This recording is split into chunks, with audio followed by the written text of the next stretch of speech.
Here's Grandpa Roland Schramm, and he actually knew Grandpa Joe Carbine. We used to ride to Silver City together. He was on the High Council and I was in the Elders Quorum, and so we'd talk on the way.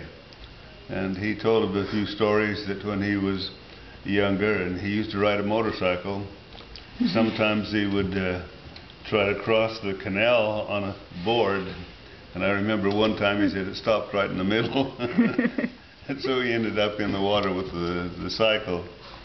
But he was riding one time, and it was in the evening when they had to have lights on, and he saw another light coming in the other direction, but only one light, so he assumed it was another motorcycle until he got right up to it, and it turned out to be a car with one light out. And so he passed on the side with the light, but he hit it on the other side.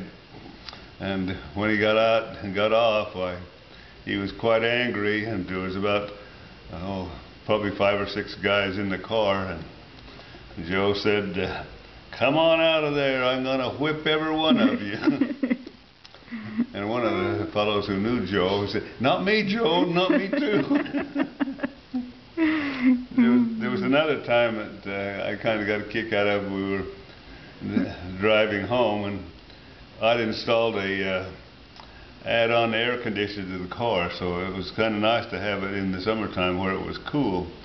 And we're coming on between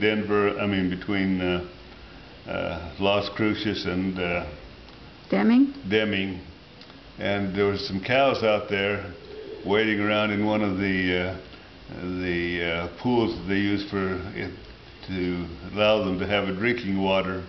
Joe looked out there and saw them out there in that water, and he said, "Look at those cows," he said, "out there in that water on a day like this."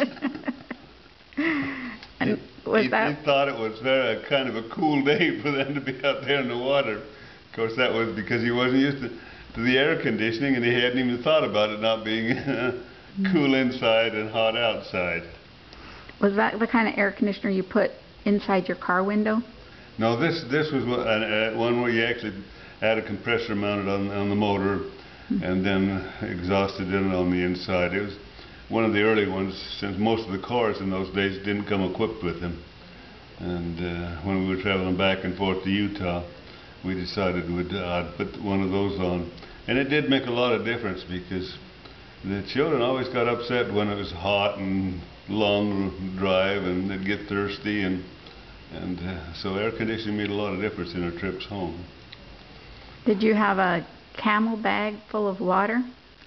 That was common in the earlier days. In fact, you always tell tourists when they travel through Utah by the fact that they would have a canvas water bag tied around the radiator cap and hanging on the front of the car. That was us. To cool it off.